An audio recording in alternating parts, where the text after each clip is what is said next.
Birdy39, welcome back to the channel. It's a battle again between Birdy and this 10 years old Suzuki Alto. So I've got this because Birdy's having a custom exhaust made, like a silencer, because I had a hole rusting out. So I've got that being done today. They gave me this, it's a courtesy car, so I might as well take the opportunity to sort of give it a review, and then we can compare it to the Bluebird. All right, let's have a look around it. All right, so let's just have a quick look around it, check out the design. It's a small car. This is classed as a K car in Japan. They are 660cc, and the rules determine that the engine cannot be bigger than that displacement, and then also the dimensions of the car as well. So they're all really small, and they're pretty good, to be honest. I've driven a few, and they're quite good cars, better than you think. So this is an old one. It's a Suzuki Alto. Very boxy. They all tend to look like little boxes, yeah. It's because the dimensions that they're only allowed to be, they're trying to make them as spacious and as practical as possible. So they are being quite clever about it. They are pretty good. So yeah, silver. I mean, it's just it looks like a cheap car. It is a cheap car, but there's nothing offensive about the design of it. It's kind of cute. I actually quite like it. A fun little car.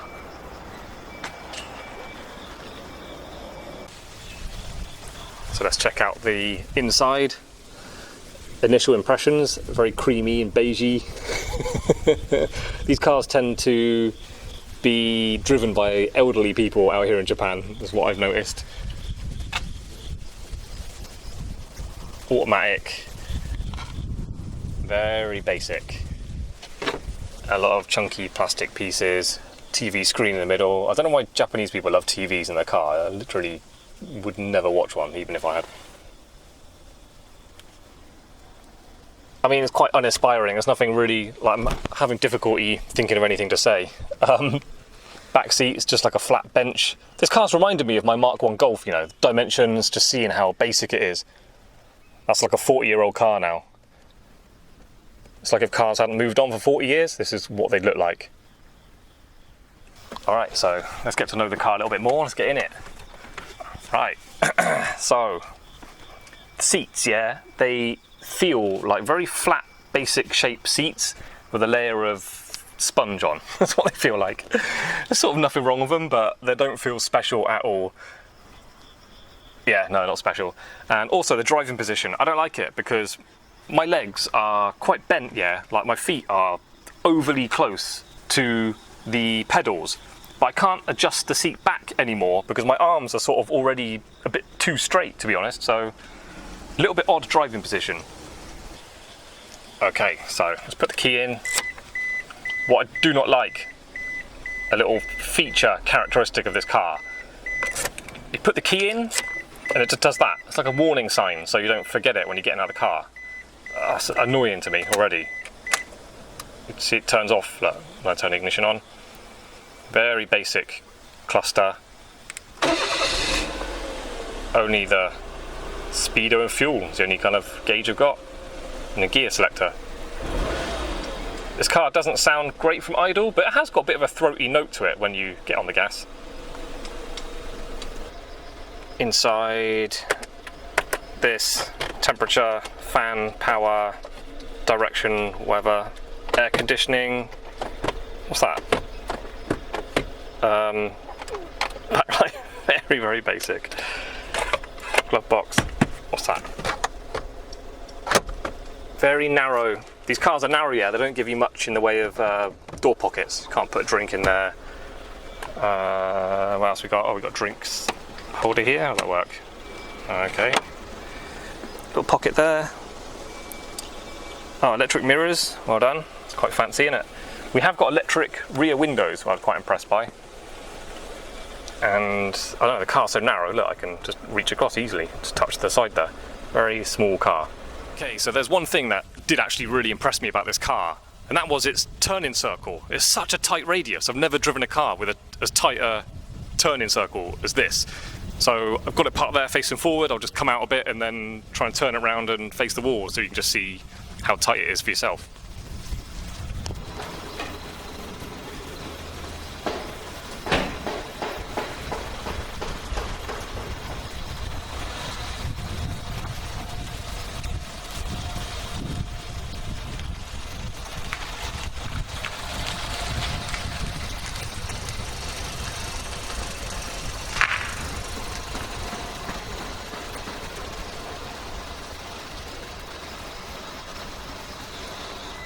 let's have a look around it.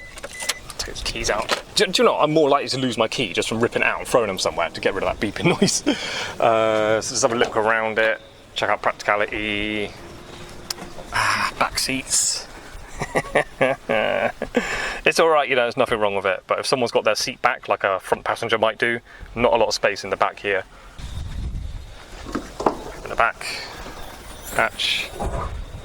Do you know what? That's not bad. I know car manufacturers always go on about a golf club bag that fit in there quite easy, as long as you've got the length, but the sort of depth and height, no problem at all. Good for shopping, basically. It's a little shopping car. So let's have a look at the engine and then we'll go for a drive. So yeah, K car, 660cc. How does this work? Alright, so here we are. It was that I was needed to do. But basically, yeah, here we are. K car engine. Basic, cheap cars. 660cc. Very small, very compact. They're quite cleverly, the way it's all laid out and put in there. They're not as bad as you might think. You might think just like a small motorbike engine wouldn't be enough to drive in a car, but they actually go all right. Obviously the gearbox ratios and stuff, they can make a vehicle shift a bit differently. First gear is always quite pokey on these, but then when you put your foot down at any kind of high speed, they don't really do a lot. But yeah, as basic as it gets. Build quality, not not the highest standard in the automotive industry. But at the same time, nothing wrong with it. It's not really an ugly thing either. Quite impressed with these cars every time I drive them, to be honest. Okay, so let's go for a drive.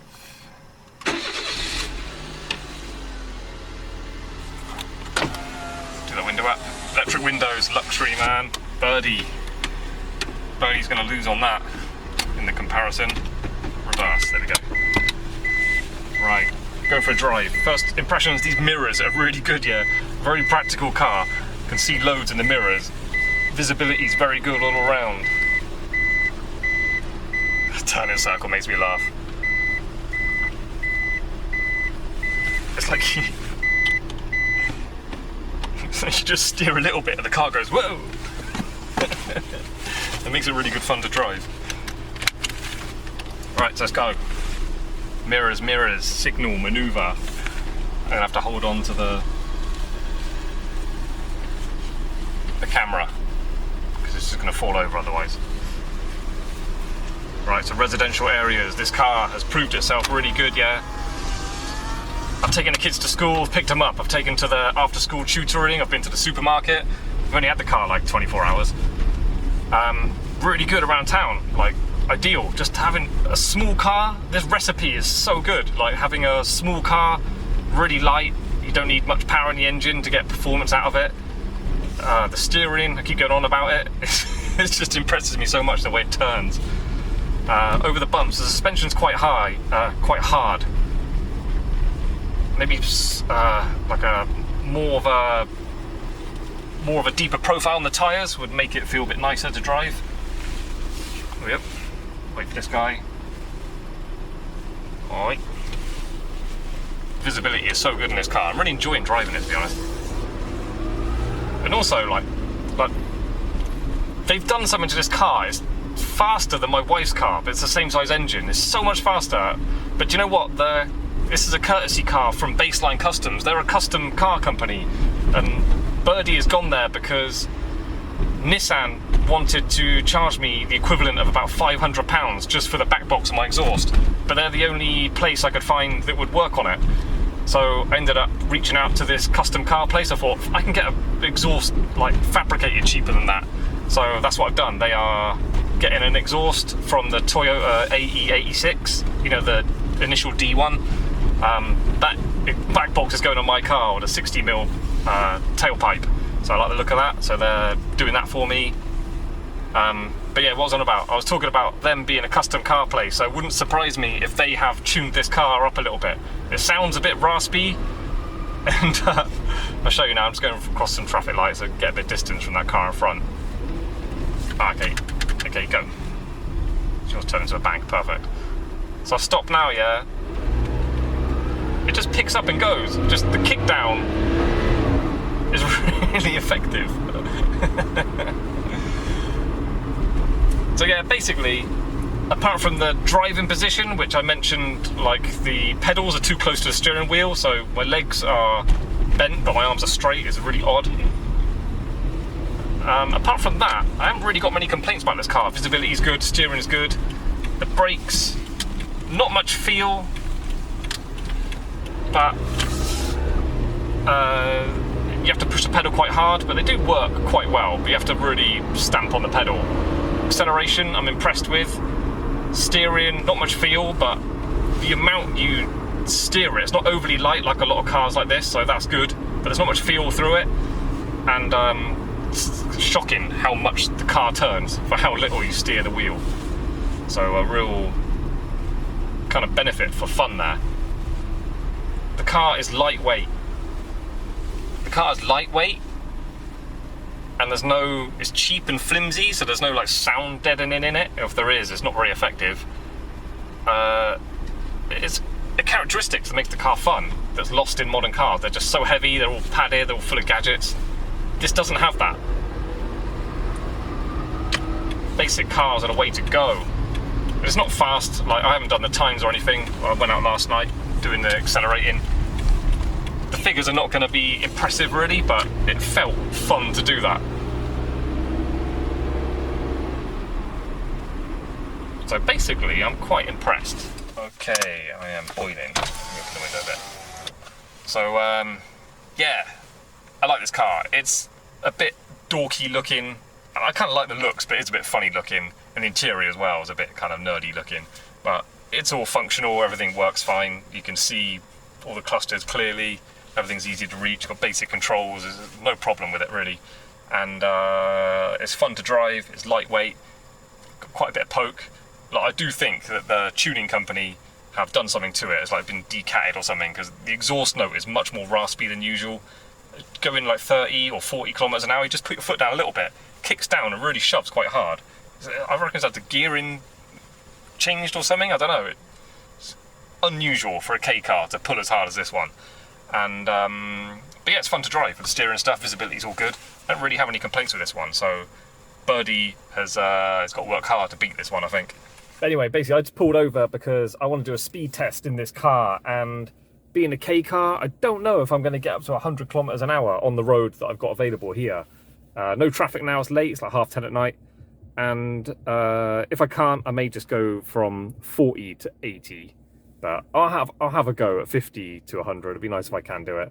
No idea what's going on. I'm just about to pull away, and then a car just like that pulled up all of a sudden, and the guy jumped out and he was like, stay. So I'm going to stay now. I think I did see, yes, check this out. It's like half a space shuttle on a massive truck coming down the road. I think that's what it's all about. So I mean, this big bastard, fucking massive.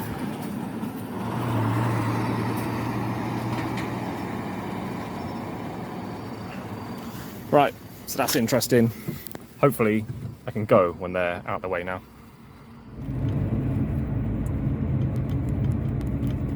Okay, so I get it to settle at 40. Go. Tell you what, shifted pretty well. Oh yeah. Hey, there we go. All right, do you know what? This car's good for a 50 to 100. Let me test it out on my proper road. Right, I tried it. I ran out of road down there. Couldn't get the speed up in time. So I'm turning down here. I'm gonna go through the tunnel. Hopefully the tunnel is long enough for me to get the speed up. We'll get it sitting at 50 and then punch it. Starting at 40 was like really good for the gearing. 50 doesn't seem to be as favourable. Right.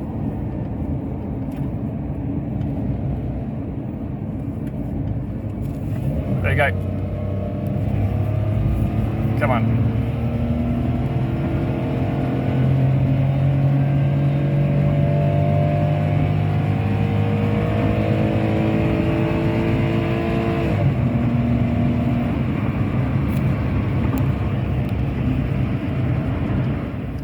green flashing cars again. You're fucking stopping me again, for fuck's sake. So guess what? I've been stopped again. It's obviously something big they're putting together. It's all being transported now. Unfortunately, I'm getting in the way of it all. And Birdy is back. Check out the video where we had a look at the damage on the exhaust. It was all rusted out and then had that replaced. Got this one fitted, so that's all good. So yeah, I'll keep this quick because the whole channel's about this car, so I'm not going to do a full-on review about it, but just a quick comparison compared to that little Suzuki Alto. Right, so walk around it, the design. Let me just mention, the previous video where I did some work on the front grille, it was all painted black. Looking at it from a distance, I just felt it was too black. Like if you stood back, like if you were walking towards a car, coming out of a shop or something, it just looked like a big black kind of rectangle. So I got some like dark silver pinstripe sticker and just put it on there. Just lit it up a little bit, just so you can get the definition of those slats look, rather than just being a really black hole. So anyway, so yeah, look at the design. Classic 80s boxy design, I really like it. A lot of horizontal lines, a lot of rectangles and stuff. It really works. And then that continues throughout the entire car, so the design makes sense. No issues with it. My only little thing with the design is this is too upright. And I think the designers at Nissan agree with that, because all the later models, it was much more tilted back. So that's something they addressed in the later models of Bluebird and basically all cars ever since. But yeah, design-wise, I really like it, and I liked it enough to buy it, obviously, and then it just grows on you more. Just the boxiness, the 80s-ness of it all. Like, I really enjoy the design of it. So let's have a look inside, talk about build quality and design. Build quality, I mean, compared to modern cars, I can't call it flimsy, it's not flimsy, but things are a little bit more lightweight to the touch.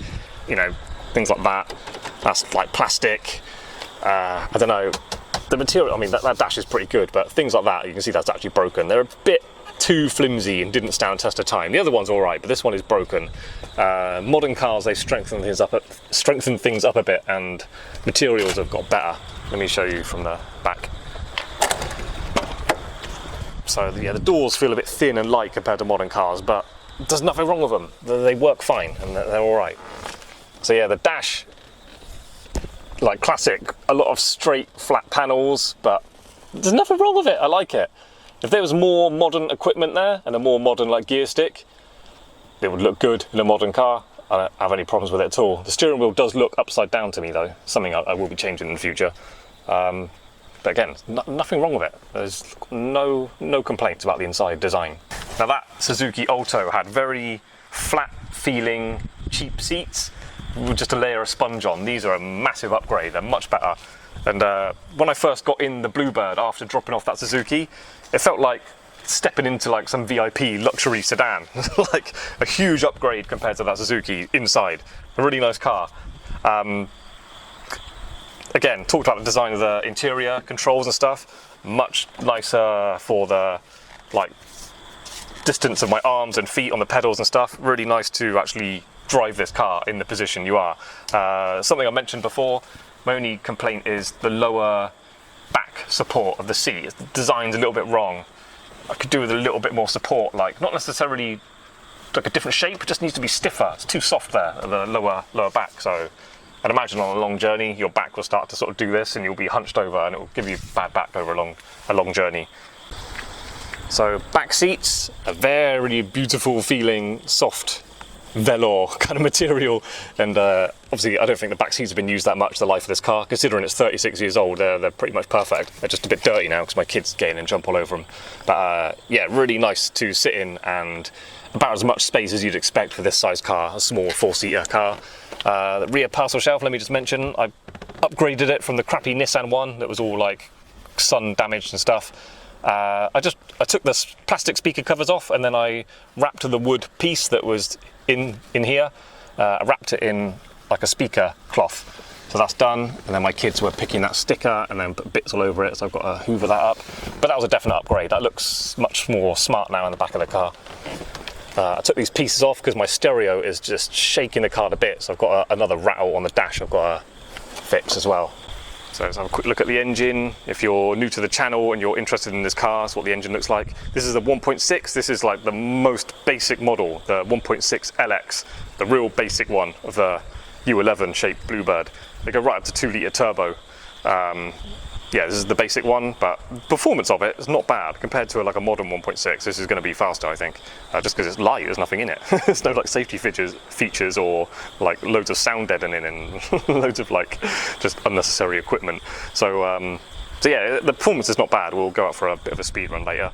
But yeah, there's a few jobs I'm going to be doing soon, so watch out for future videos just to make it look nicer and improve a few things. So that's coming soon. Okay, I was about to go out for a drive and I forgot I didn't do the U-turn test, so I'm going to pull out and then try and face the wall as close as possible to where I started. So let's see how it goes.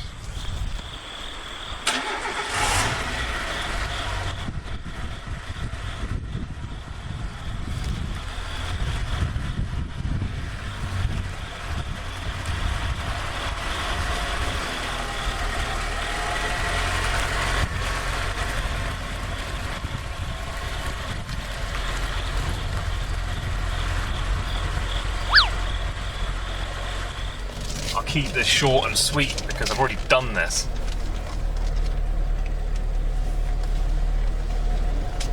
Rear visibility, good. Gear change.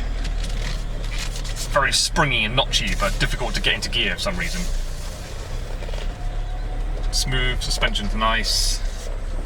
Bit of brake feel, heavy steering, no power steering here. Nice thin pillars. Really easy to see around. It's just a pleasant car to drive, I like it. There's an element of just like, you know, like when you've been away from home for the weekend, you get home, you get back in your own bed and you're like, oh, it's nice. Doesn't matter what 5-star hotel you stayed in, getting back in your own bed is the very nicest thing. Same with your own car. You can be given like a really cool courtesy car, but nothing beats your own car. That might not be true, but it's always nice to get back in your own car because it's very familiar, very homey feeling. So yeah, down here, holding on to the camera stand. Yeah, brakes, not a lot of feel, but they do the job alright. You've got to stamp on a pedal, a little bit similar to that Suzuki. Not a lot of feel, but they work well as long as you push hard on the pedal. Accelerating, this car's not bad, you know. I'm going to do a proper video on like the performance of this car because with that exhaust I've been running the gum out fuel additive in for 3 tanks now. This is a full tank, this is the 3rd one, so I'm going to do a video on the performance of this car because it is definitely faster than it was when I first got it. Anyway, so 1.6 picks up pretty well. Oh shit, loads of traffic. Okay, right. Same as last time, I'm going to stop at exactly the same spot. I can't do nothing with that sort of traffic. There's not much going past here, but there's a red light there, there's a massive queue. So, yeah, I'll come back out tonight or tomorrow night, and then we'll do some performance figures. Alright, so 40 to 80, usual rules apply. In a manual car, it's 2nd gear. Alright, checking the road's clear.